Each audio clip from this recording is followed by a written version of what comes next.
What's up, y'all? So I just got done packing my truck up. I'm gonna go camping this weekend. Take a little break from car life, and I just wanted to show you something. So this is the first time I'll be able to fit a canopy in my truck because I have a tire rack now. So this is a huge upgrade. Doesn't seem like a lot, but normally I put it inside the car, and it is a huge pain in the ass. I could probably even fit a splitter in there now. So huge upgrade. The tire rack is going to be huge. Not that I can use it yet because my car has been broken for eternities. So on that note, a bunch of people went to Lime Rock this weekend. And I was hoping that the way that the rules worked for championships, you only had to start a race to get credit, because then I would have had 3 starts, and then I could have done 2 more starts at the August race, and I would have been good to go. But it's looking like it has to be 3 starts with 2 timed laps, and it can't be a DNF. So that means that I have 2 qualifying races out of the 5 that I need. And so that means that I need to make pit race, or I need to supersize at NJMP. So the plan for now is I have essentially 1 week in between now and pit race, I believe, in July, to get the car ready.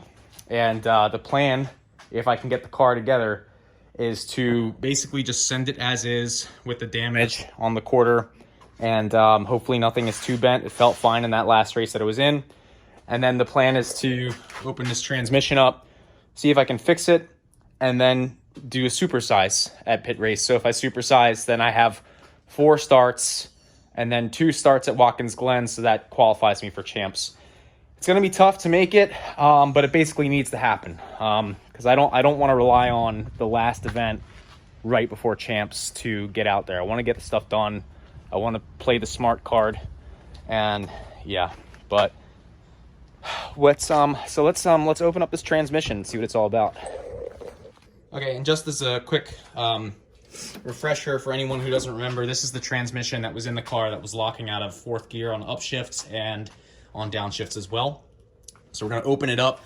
I really hope that something is just super readily apparent and just hits me in the face, essentially, because if that's the case, then I'll be able to tell right away what I need to order, and that would be amazing. But it doesn't always go like that, as we know. So let's see.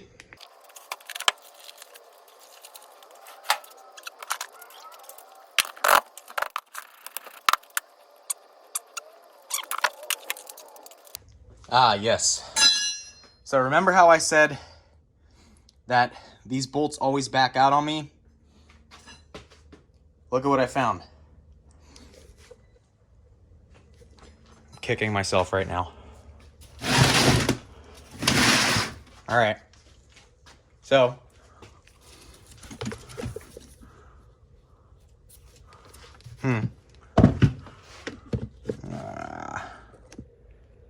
okay. So this is 4th gear.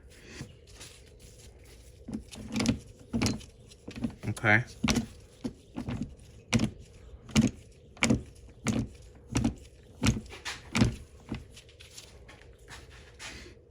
Fourth gear looks okay.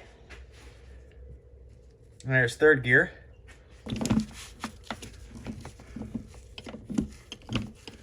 All right. Okay, 3rd gear also looks okay. Wow. So it just goes to show you guys, when you have a problem with one of these B-Series transmissions, as much as you want to slam the gears into place, do not slam the gears into place, because something else might be broken, and this was what was broken. All right, so I can think of nothing more timely than having bought 7,000 different taps and dies than now.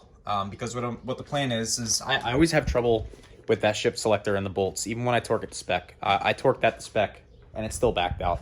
So what I'm going to do is I'm going to run a tap through all of those holes, see how the threads are. If the threads are fresh, we'll clean it out, clean the bolts, and we're going to use red Loctite this time, because I'm done with this. I'm done with these backing out. I don't care if it's not the right thing to do. I'm doing it. And the holes strip anyway, so if they strip, it's time for helicoils, and that's it. So, yeah, I'm glad it's nothing that bad. I mean, there's not even a lot of metal shavings in there for a transmission that was bad for 5 weekends. So I'm super stoked. We're going to take this out now, and then we're going to chase the threads, and yeah, so follow along.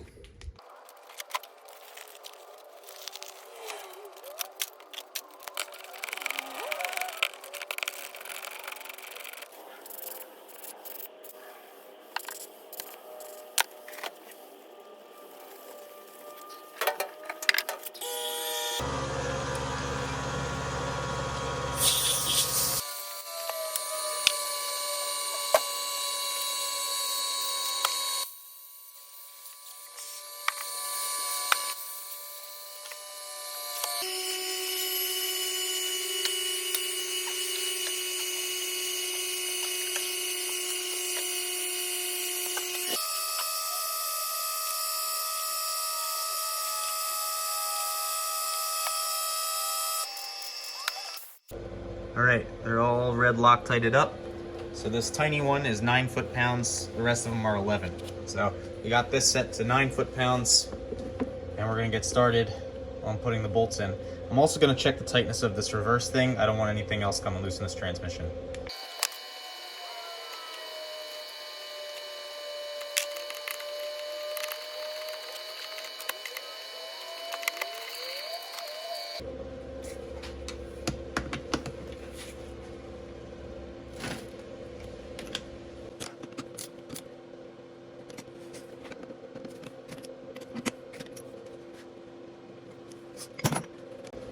All right, so 132 inch-pound, 108 inch-pound, 132, 132, 132, they all checked out.